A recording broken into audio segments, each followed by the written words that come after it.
오늘 함께 나누려고 준비한 말씀 제목을 여자의 후손이라고 했어요. 오늘 본문으로 읽은 창세기 3장 15절에 나오는 말이네요. 제가 한번 다시 읽어볼게요. 내가 너로 여자와 원수가 되게 하고 네 후손도 여자의 후손과 원수가 되게 하리니 여자의 후손은 네 머리를 상하게 할 것이요 너는 그의 발꿈치를 상하게 할 것이니라 하시고. 아멘. 이 말에서 내가라고 얘기하는 나는 누구고 너는 누굴까요? 누가 누구에게 하는 말이죠? 여자와 원수가 되는 그 원수는 누구예요? 뱀이에요, 뱀. 지금 이 얘기가 어디 나오는 거냐면 아담과 하와, 첫 번째 인류였던 아담과 하와가 뱀의 유혹에 죄를 짓고 나서 뱀에게 하나님이 하시는 말씀이에요. 하나님이 뱀에게 하시는 말씀이에요. 여기 하나님의 말씀이 내가 너로 여자와 원수가 되고 이렇게 얘기하셨네요. 우리 여성분들 뱀이 징그럽죠? 근데 저도 굉장히 징그럽고 무서워요. 근데 저희 집 옆인가 앞인가 캘거리엔 뱀 없잖아요. 집에서 사랑하는 애완동물로 뱀을 키우는 집이 있어요. 들고 나와서 막 보여줘서 깜짝 놀랐어요. 예쁜 사람도 있기는 있나 봐요. 근데 실제로 뱀은 굉장히 깨끗한 동물이라고 그러더라고요. 근데 여기 말씀에 나오는 뱀은 뭘까 하는 궁금증을 갖게 돼요. 그리고 여기서 얘기하는 여자는 누구고 여자의 후손은 누굴까요? 내일이 성탄절이에요. 성탄절을 준비하면서 말씀을 준비했는데 갑자기 창세기로 가서 여자의 후손 얘기를 하려고 합니다. 뭘까 하는 생각을 가지시고 함께 나누기 시작하면 좋겠습니다. 자, 질문을 하나 드릴게요. 오늘은 무슨 날이죠? 소리가 들리긴 하는데 원이 무슨 날이에요? 오늘은 크리스마스 이브예요? 크리스마스 이브는 내일이 크리스마스라는 말이죠. 크리스마스 이브에서 크리스마스는 무슨 말일까요? 성탄절이니까 우리가 알긴 하는데 크리스마스가 왜 크리스마스지? 이브는 뭐지? 이브 들어본 말이잖아요. 성경에 나오는 아담과 하와, 하와의 영어 이름이 이브인데 그거랑은 다른 말이래요. 제가 조사해봤어요. 궁금해서.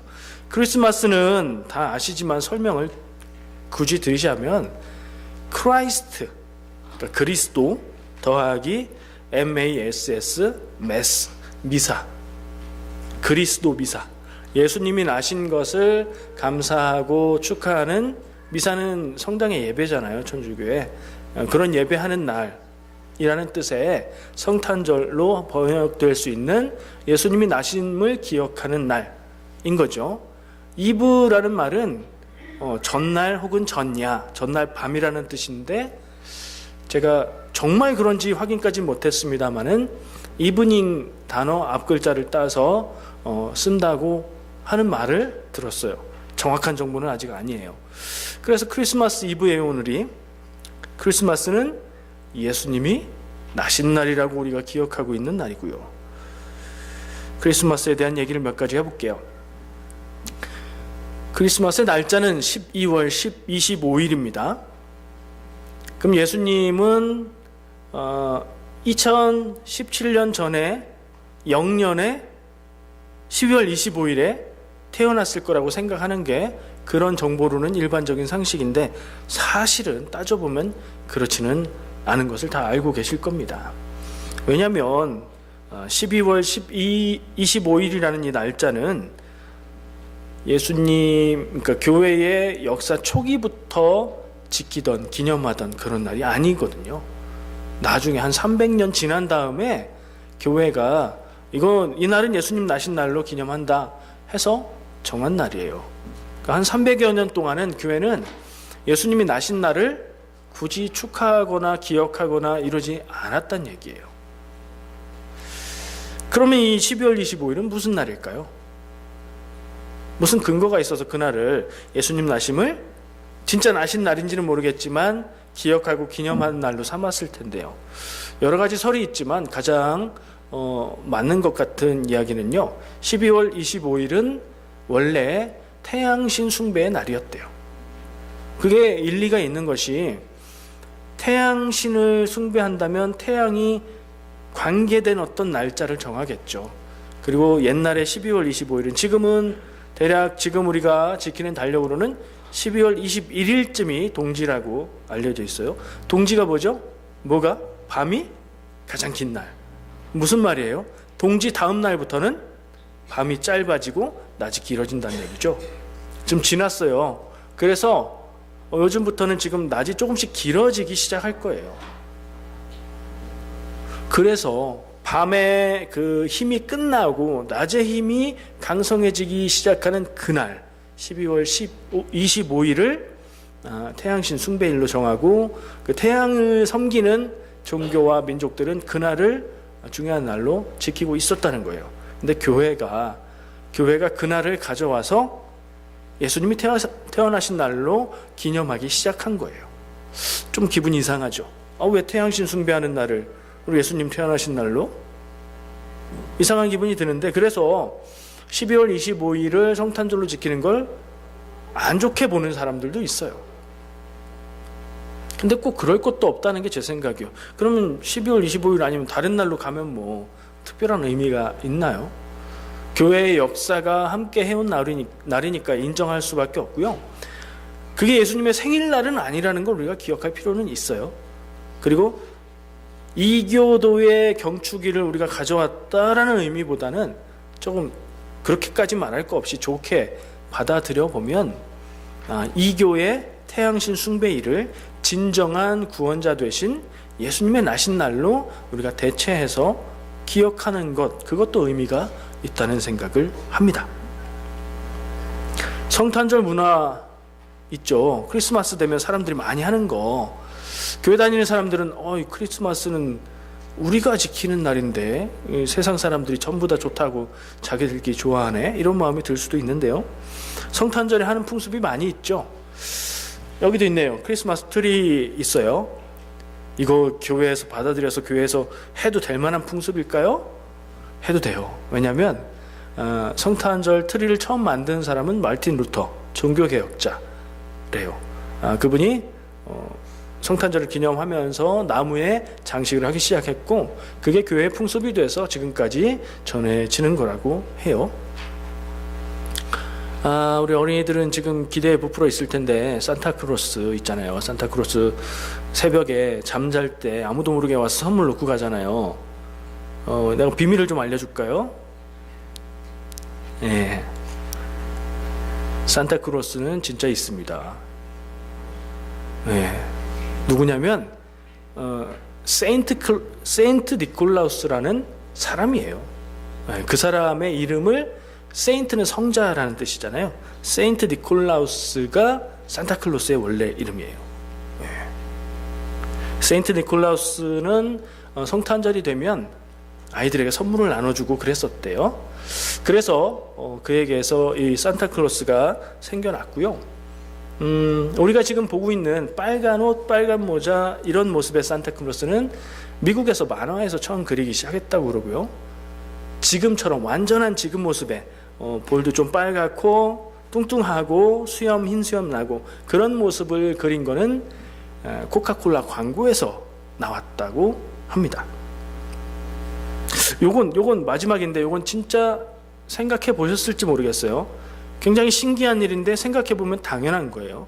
세계의 수많은 나라에서 크리스마스, 성탄절은 겨울이 아니에요.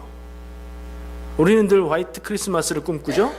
근데 우리는 지구의 위쪽에 있잖아요. 지구의 밑에 있는 나라들, 남미나 아프리카 나라들은 성탄절이 한여름이에요. 밑에 오스트레일리아, 호주도 마찬가지죠. 그렇죠? 그뿐 아니라 열대지방으로 가면 눈을 절대 볼 수 없는 나라들도 많이 있습니다.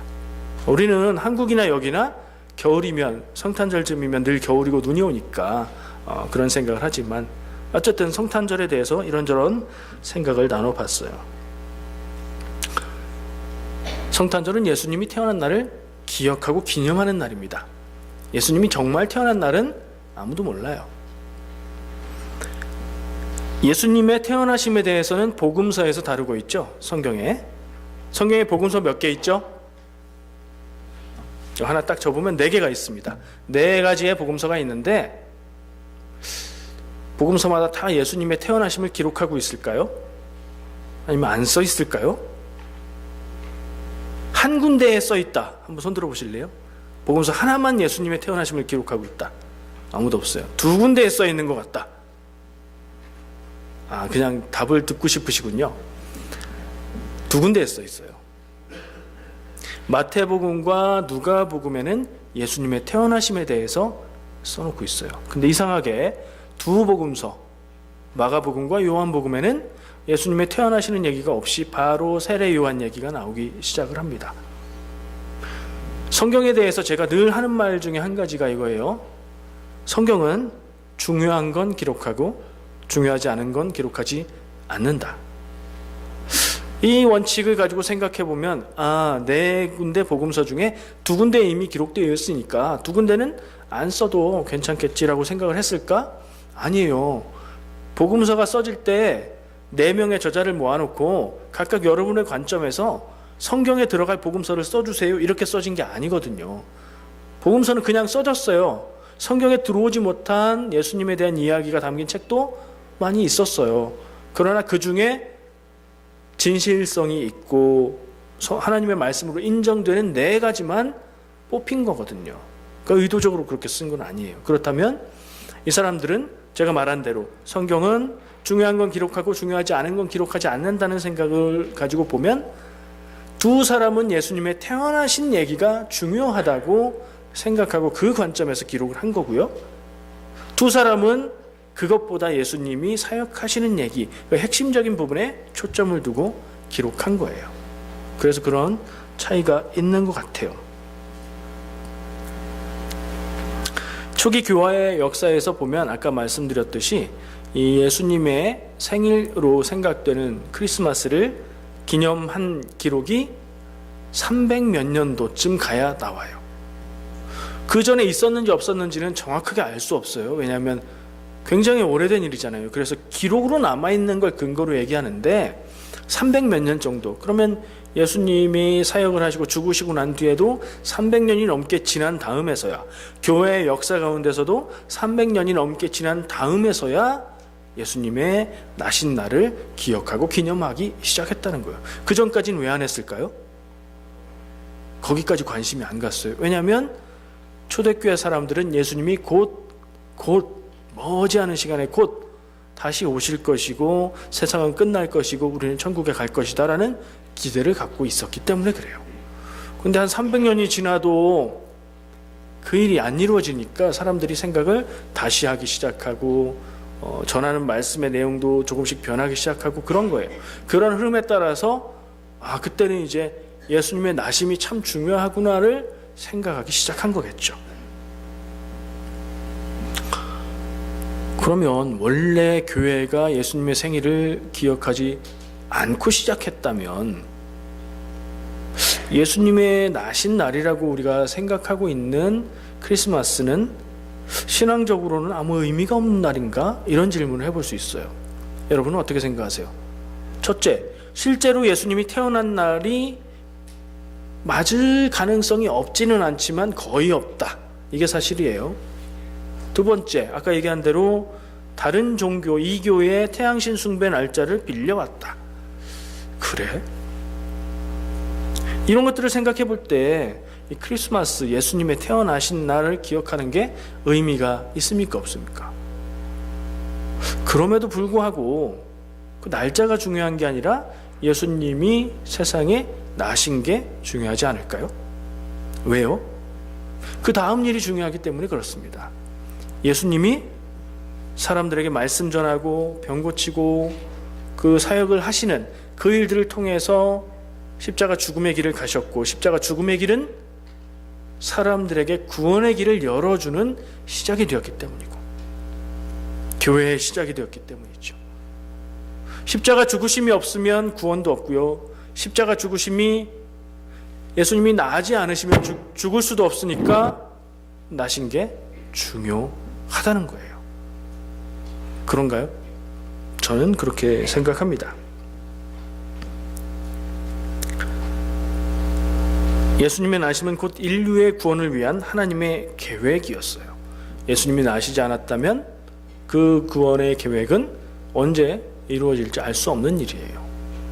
근데 이미 시간상으로는 과거에 일어났고 우리는 그 이후에 복음을 알고 듣고 믿고 구원받는 삶을 살게 되었어요. 그러니 예수님의 나심이 중요하지 않을 수가 없죠. 여러분들 모두 다 하나씩 갖고 있는 게 있습니다. 똑같이 하나씩 갖고 있는 게 있어요. 생일을 가지고 있어요. 태어난 날이 있어요. 그죠? 태어난 날 없이 살아있는 사람이 있을 수가 없잖아요. 근데 우리가 매년 내가 태어난 날을 기억하죠. 근데 정확하게 내가 태어난 날의 상황과 정황을 기억하는 분 계세요? 내가 굉장히 다른 곳에 있었는데 갑자기 밝아지고 사람들이 많이 있고 막 그랬던 기억이 나시는 분 계세요? 그래서 그날 달력을 딱 봤더니 몇 월 며칠이었다. 시간도 내가 기억해. 그러는 분 없죠? 무슨 증거로 그날에 태어났다고 믿으십니까? 제가 얘기하려고 하는 건 뭐냐면 그런 얘기는 아니고 우리가 매년 기억하고 기념하는 생일이라는 게 1년마다 한 번씩 돌아오는데 사실은 그날이 내가 태어난 날은 아니에요. 생일날 내가 태어난 날 맞는데 무슨 얘기냐고요? 진짜 생일은 내가 태어난 그날 하루뿐이죠. 매년 돌아오는 생일은 1년 지났다고 기억하는 거잖아요. 나이 한 살 더 먹는다고 기억하는 거고. 그러니까 기억하고 기념하는 거지 생일 태어난 날은 아니에요, 사실은. 그렇죠? 시간에 대해서 얘기하는 거예요. 예수님의 태어나심도 마찬가지예요. 예수님은 나셨고 사역하셨고 죽으셨고 부활하고 하늘로 가셨어요. 그리고 우리는 어떤 때부터 예수님의 태어나심을 기억하고 기념하기 시작했죠.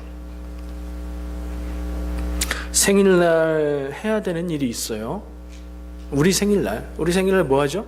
특별히 우리 아이들 생일날 해야 되는 게 있어요. 생일 파티합니다. 이것저것 준비해서 막 해요. 생일 파티하는 날 제일 중요한 건 뭐죠? 선물 받는 거예요. 생일인 사람이 축하하러 온 사람들에게 선물을 받아요. 캐나다는 온 사람들에게도 선물을 주더라고요. 그것도 좋은 것 같아요.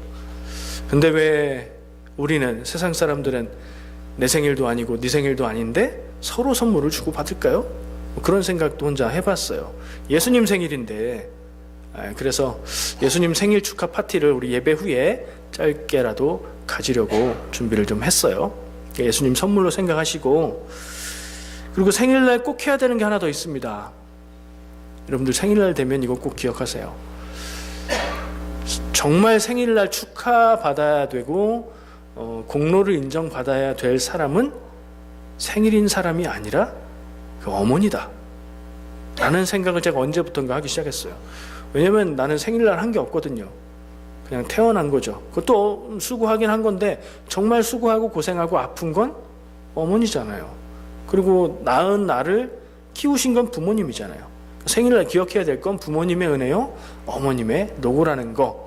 생일이시면 엄마는 나한테 전화도 안 해 그러지 마시고 엄마한테 먼저 연락하셔서 어머니 저 나가실 때 얼마나 수고하셨어요, 이렇게 하시는 게 맞다는 생각이 들어요. 그래서 결론은 뭐냐면 예수님의 생일날 우리가 기억해야 될 것은 그 아버지 되신 하나님의 사랑이라는 거죠. 예수님을 향한 사랑보다 예수님을 나게 하신 이유가 되는 우리 나를 향한 사랑, 그것을 기억하고 감사하는 게 성탄절의 의미로 적당한 것 같습니다. 이제서 오늘 읽은 말씀으로 가봅니다. 창세기 3장 15절에 여자의 후손이라는 얘기가 나오고요. 그 여자의 후손은 우리가 보는 시각과 관점, 기독교의 해석으로 예수 그리스도를 상징합니다. 그 얘기가 성경의 처음 책이자 세상 모든 일들의 역사를 기록하는 초기의 내용에 기록되어 있어요. 그죠? 구약 성경의 첫 책의 앞부분에 그 얘기가 있죠. 예수님이 오실 것에 대해서 예수님을 통해서 그분을 예수라고 얘기하진 않지만 여자의 후손을 통해서 하나님이 이 뱀의 세력을 꺾는 일을 하실 거다. 이 뱀은 도대체 뭐고 이 여자의 후손은 뭐고 이게 무슨 얘기일까 생각을 하는데, 복잡하게 생각하면 복잡하지만 간단하게 생각하면 참 간단합니다. 하나님이 계시고요, 사람이 있고요, 뱀이 있어요. 하나님은 사람을 사랑하시고 사람과 늘 함께 하기를 원하세요. 근데 뱀이 있어서 뱀이 사람을 죄짓게 해서 하나님에게로부터 멀어지게 하는 겁니다. 이 뱀은 파충류 뱀을 얘기하는 게 아니에요. 왜냐하면 이 뱀을 향한 형벌이 뭐였어요? 땅을 배로 기어다니고 흙을 먹을 거다였잖아요. 뱀은 원래 그렇잖아요. 이 말씀을 읽고 나서 뱀은 창세기 전까지는 두 발로 걸어 다녔나 보다 이렇게 생각하면 좀 이상한 거예요.